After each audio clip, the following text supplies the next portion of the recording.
Bismillahirrahmanirrahim. Assalamualaikum warahmatullahi wabarakatuh. Selamat siang anak-anak ya. Ketemu lagi dengan Mbak Mimin ya, kita akan belajar lagi bersama. Nah, pada kesempatan pertemuan kali ini ya, masih akan melanjutkan KD yang kemarin mengenai sistem reproduksi pada manusia. Kita dulu ya, bagaimana kabarnya ya? Baik-baik semua ya. Saya harapkan semuanya sehat dan semuanya siap untuk mengikuti pembelajaran pada siang hari ini. Sekali lagi ya, siapkan untuk keperluannya untuk pembelajaran pada siang hari ini. Selanjutnya untuk tujuan pembelajaran yang kita harapkan setelah kita mengikuti pembelajaran ini, yaitu bahwa kalian nanti akan yang pertama dapat mengidentifikasi organ-organ reproduksi pada wanita, dan yang kedua yaitu mengidentifikasi proses pembentukan ovum atau disebut juga oogenesis.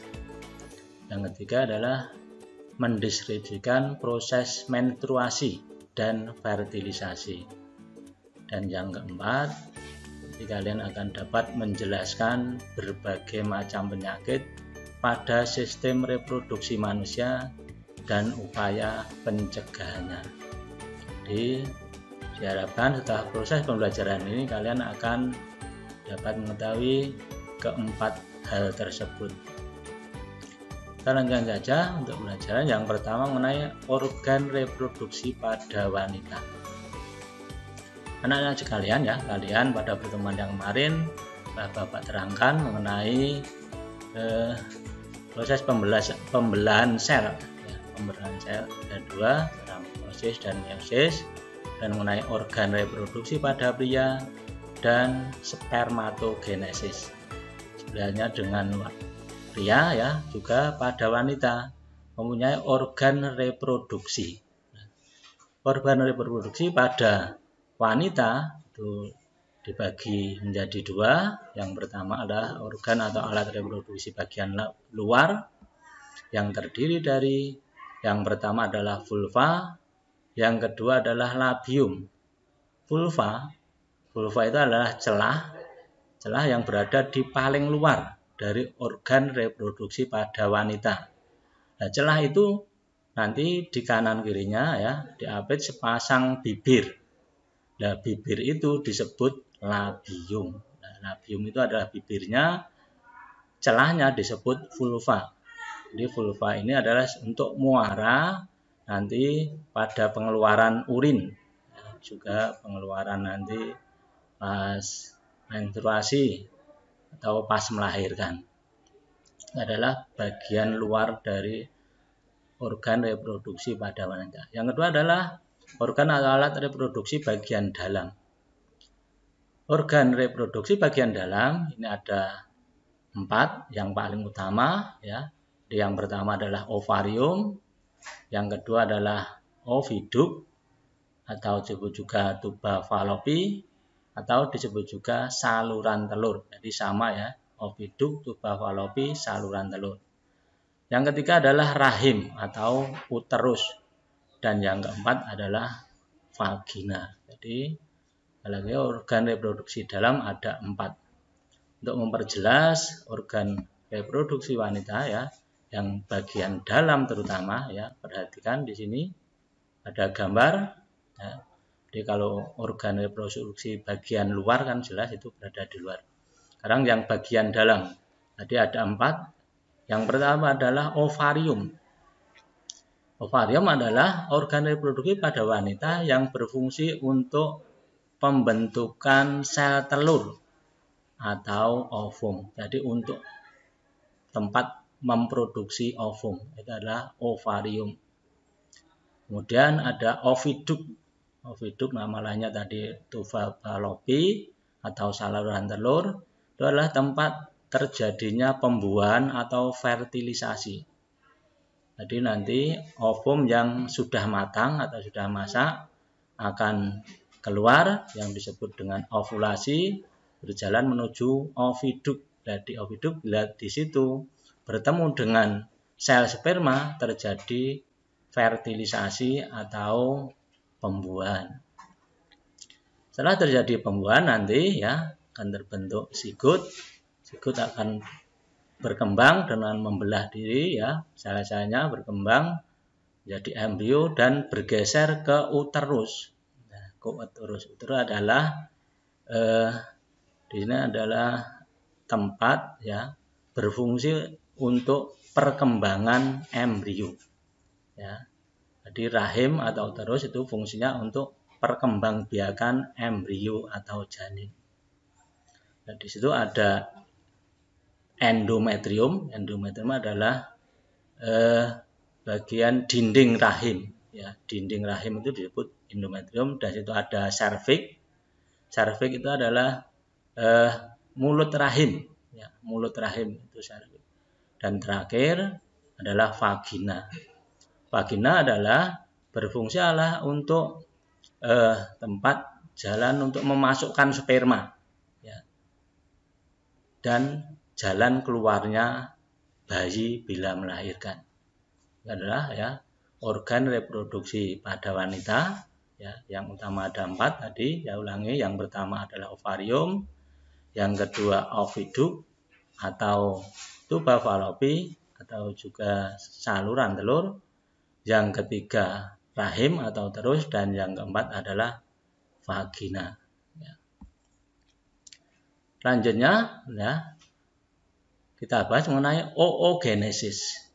Oogenesis adalah proses pembentukan sel telur atau ovum, yang kalau pada pria disebut spermatogenesis. Coba kalian perhatikan betul pada gambar ya, skema dari oogenesis yang berawal dari oogonium atau bakal sel telur atau bakal ovum. Dia mengalami pembelahan. Kemarin sudah kita bahas, kalau pada sel kelamin pembelahan yang terjadi adalah secara meiosis. Di pembelahan meiosis ada 2 tahap, meiosis 1 dan meiosis 2. Jadi dari oogonium ya akan berkembang ya, membelah secara meiosis 1 menjadi oosit primer, dan dia akan membelah lagi menjadi oosit sekunder, dan membelah lagi menjadi ootit. Ya, di sini perbedaannya yang kamu perhatikan ya antara spermatogenesis dan oogenesis. Pada spermatogenesis kemarin ya, spermatogonium telah membelah berkembang akan menjadi 4 buah spermatozoa atau sperma. Tapi di sini pada oogenesis, dari oogonium setelah membelah hanya menghasilkan 1 buah ovum. Jadi 1 buah ovum saja. Jadi yang lainnya tidak berkembang. Ya. Jadi menjadi badan polar. Ya, badan polar atau polosit. Ini artinya apa? Ovum yang mati atau tidak berkembang. Jadi pada wanita dalam 1 bulan, tentang 1 bulan ya, itu hanya menghasilkan 1 buah sel telur atau ovum. Ya. Itu adalah mengenai oogenesis. Sekarang kita lanjutkan mengenai menstruasi. Apa itu menstruasi? Nah, yang wanita, yang perempuan tentu sudah tahu dan tentu saja sudah mengalami karena sudah kelas 9 ya. Jadi kalau pada di agama Islam terutama ada istilah balik ya. Balik itu adalah batas antara anak-anak dengan dewasa. Nah, itu pada wanita ditandai dengan apa? Dengan dia menstruasi ya. Dengan dia menstruasi. Kalau dia menstruasi artinya apa? Seorang wanita dia sudah memproduksi sel telur. Nah, dia dalam 1 bulan sekali orang wanita itu ada menghasilkan 1 buah sel telur. Nah, sel telur itu nanti kalau dia sudah matang maka akan dikeluarkan, namanya prosesnya ovulasi. Setelah dikeluarkan ya, bila sel telur tadi atau ovum tadi tidak dibuahi, maka akan dikeluarkan bersama dengan peluruan dinding endometrium. Nah, jadi pengeluaran ini disebut namanya menstruasi. Di menstruasi itu secara periodik ya akan dialami oleh wanita secara umum ya rata-rata itu ada 28 hari sekali. Tetapi ada yang lebih pendek yaitu mungkin sampai 18 hari dan ada juga yang lebih panjang yaitu sampai 40 hari sekali. Itu adalah masa menstruasinya. Nah, untuk siklus menstruasi digambarkan di sini. Kamu perhatikan gambar ya dari Campbell. Itu dari gambar itu fase menstruasi ya pada hari ke-0 sampai ke-5 itu ada peluruan dinding rahim namanya menstruasi. Dilanjutkan pada hari selanjutnya sampai hari ke-14 itu disebut masa proliferasi. Di masa proliferasi ini ya akan diproduksi hormon estrogen dan progesteron. Nah, produksi ini diikuti dengan penebalan dinding rahim atau endometrium. Nah, ini berfungsi untuk apa? Untuk nanti persiapan ya tempat menempel dari zigot dan untuk cadangan makanan zigot bila nanti sel telur tadi dibuahi. Kemudian ada tanda garis di situ antara hari 14 dan 15. Dia adalah masa-masa untuk pengeluaran sel telur atau masa ovulasi. Jadi sel telur yang sudah matang dikeluarkan itu disebut ovulasi. Kemudian setelah itu hari ke-15 sampai 28 disebut fase sekretori. Dan fase sekretori ini ya tadi akan terjadi penurunan jumlah hormon estrogen dan progesteron. Karena apa? Karena tidak terjadi pembuahan.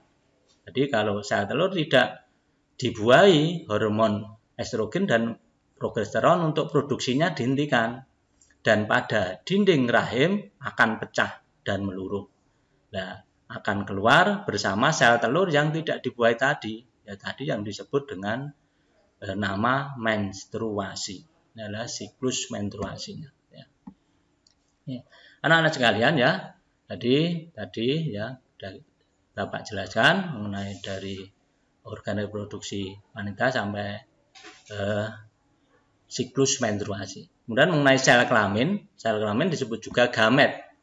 Ya, kalian tahu ya, sel kelamin itu pada pria ya, sel kelamin jantan disebut sperma. Nah, sperma dihasilkan oleh testis.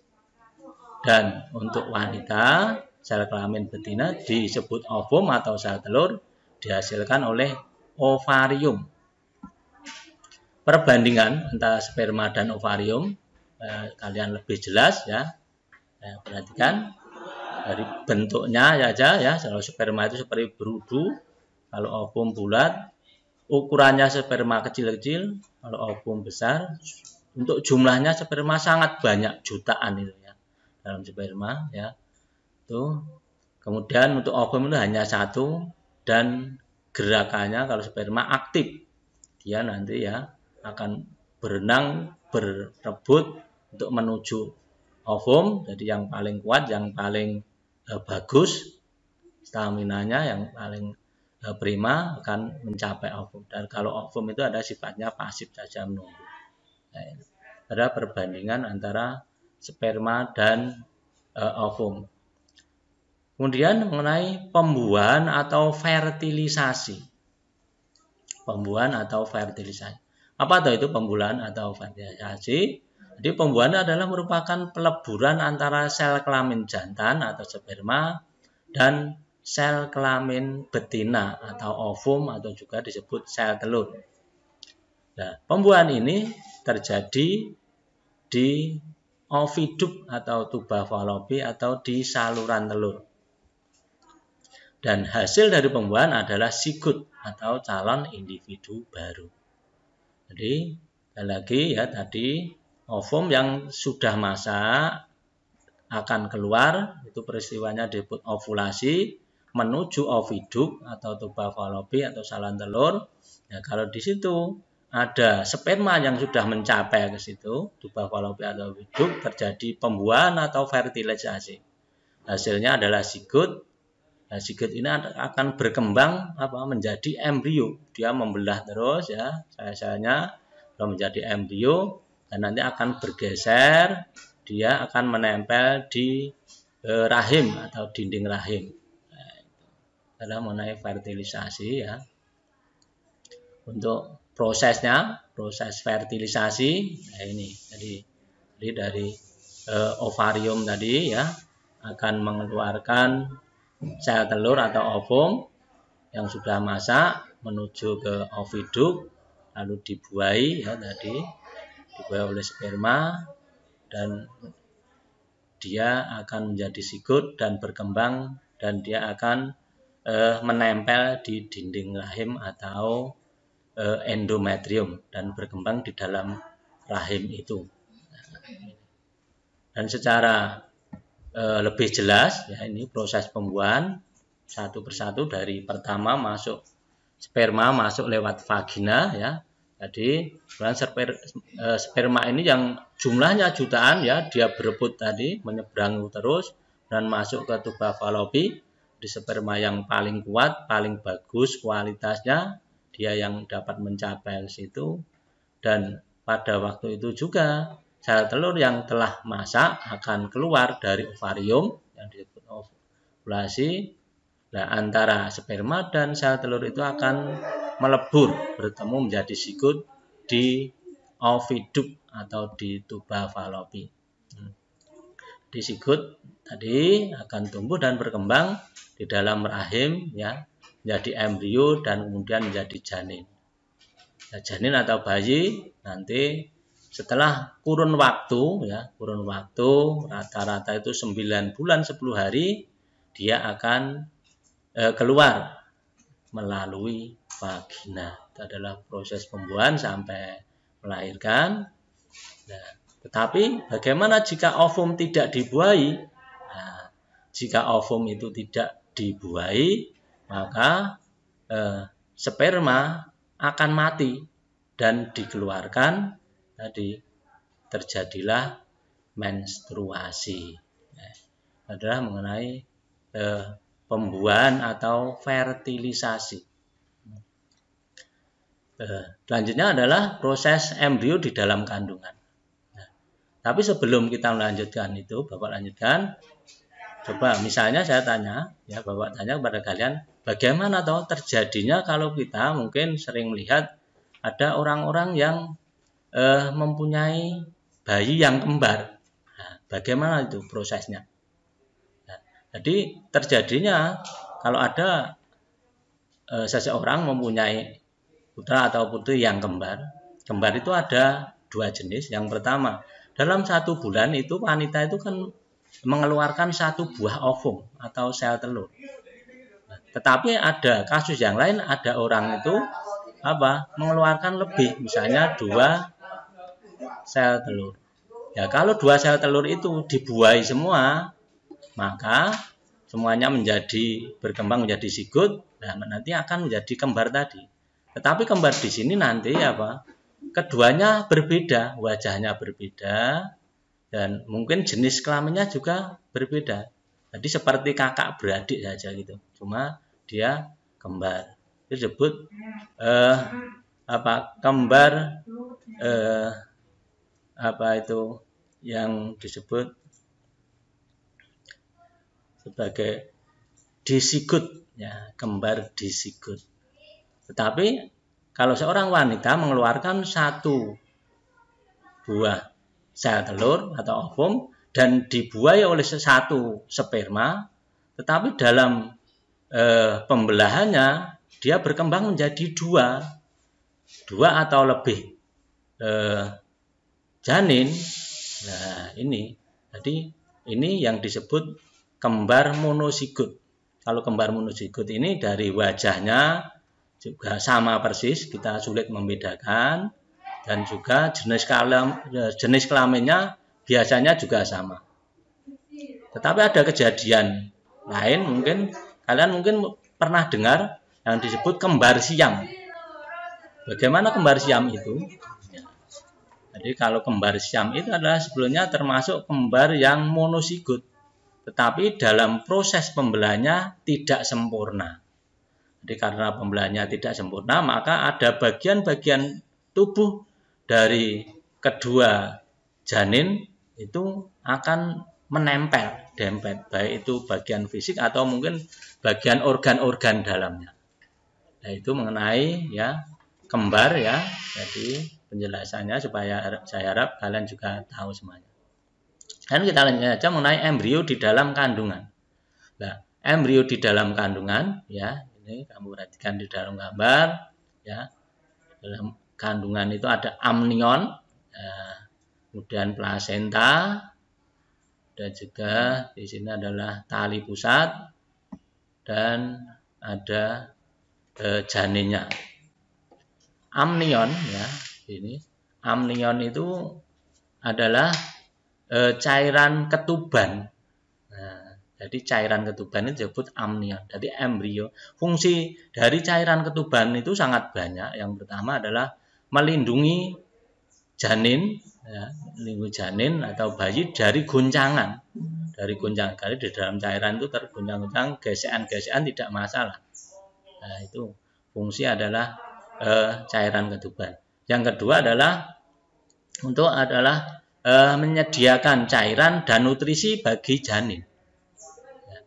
Jadi juga yang ketiga bahwa amnion itu berfungsi sebagai inkubator alami. Jadi menjaga suhu tubuh, ya, menjaga suhu tubuh secara alami.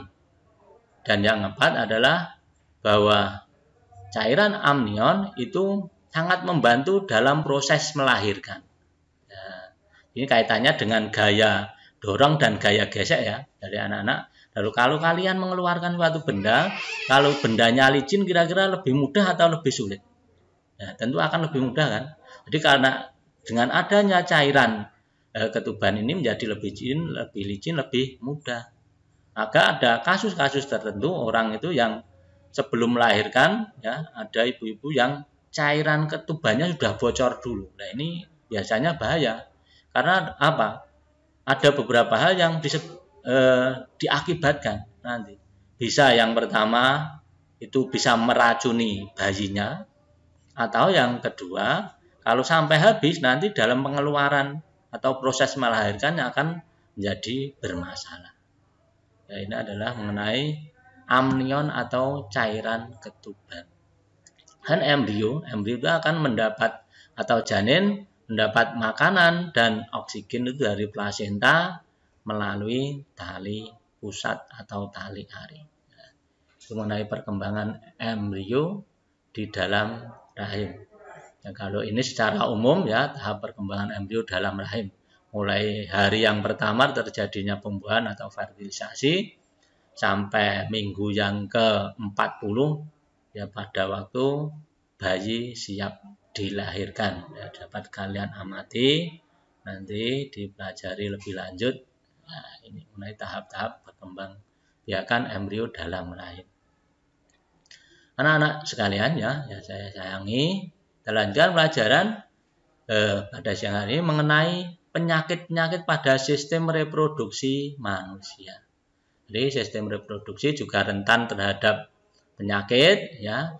Jadi tentu kita harus waspada, selalu menjaga diri supaya tidak terjangkiti penyakit-penyakit. Penyakit-penyakit itu apa saja? Ya. Yang pertama adalah penyakit gonorea tulisannya ya. Adalah merupakan nama lain dari kencing nanah yang diakibatkan oleh adanya infeksi oleh bakteri Neisseria gonorrhea. Ya. Yang kedua adalah penyakit sifilis, disebut juga dengan nama raja singa. Ya, ini disebabkan oleh adanya bakteri Treponema pallidum. Kemudian yang ketiga adalah penyakit herpes genital. Ini juga disebabkan oleh virus herpes simplex. Kemudian yang keempat ada keputihan. Ini biasanya sering atau banyak wanita yang mengalami ini karena adanya beberapa parasit, karena mungkin kurang menjaga kebersihan diri, kebersihan organ reproduksi, kebersihan pakaian, tentu saja. Sedangkan yang kelima, penyakit AIDS. Itu apa? Adalah mengenai hilangnya sistem imun tubuh atau kekebalan tubuh. Ini adalah penyakit yang sangat berbahaya, ya, yang disebabkan oleh virus HIV. Tentu kalian sudah kenal semuanya, dan tentu kita harus sangat-sangat menjaga, memproteksi diri, ya, dari semua penyakit ini. Dan yang keenam adalah penyakit epididymistis. Ya. Penyakit ini adalah terjadinya peradangan pada saluran epididymis akibat infeksi atau terkena penyakit menular yang lain. Jadi epididymis itu adalah organ reproduksi pada pria, tempat pematangan sperma. Ya, antara lain penyakit-penyakit pada sistem reproduksi pada manusia. Lalu bagaimana cara kita mencegah, ya, terjadinya penyakit itu supaya kita tidak terjangkiti penyakit-penyakit itu? Ini secara umum, ya, Bapak tampilkan ada 7 ini, ya. Jadi mungkin sebetulnya ada juga yang lain, masih banyak. Yang pertama adalah menggunakan celana dalam yang berbahan katun dan bertekstur lembut, mengganti pembalut sesering mungkin pada wanita yang sedang menstruasi tentunya, ya. Menghindari penggunaan sabun pembersih pada kewanitaan terus-menerus, lalu dengan memotong rambut pada area organ reproduksi, area kemaluan kalau sudah panjang, karena ini apa? Dapat sebagai sarang penyakit. Nah, yang kelima adalah tidak mendekati pergaulan bebas. Nah, jadi kita harus kalian harus betul-betul menjauhi pergaulan bebas dengan konsumsi obat-obat terlarang dan yang lain. Kemudian yang keenam, dengan menjalankan aktivitas secara seimbang, antara belajar, istirahat, bekerja, makan makanan yang sehat, minuman yang sehat, tentu saja itu akan sangat berpengaruh bagi kesehatan tubuh. Yang ketujuh atau yang terakhir adalah kita harus berolahraga secara teratur.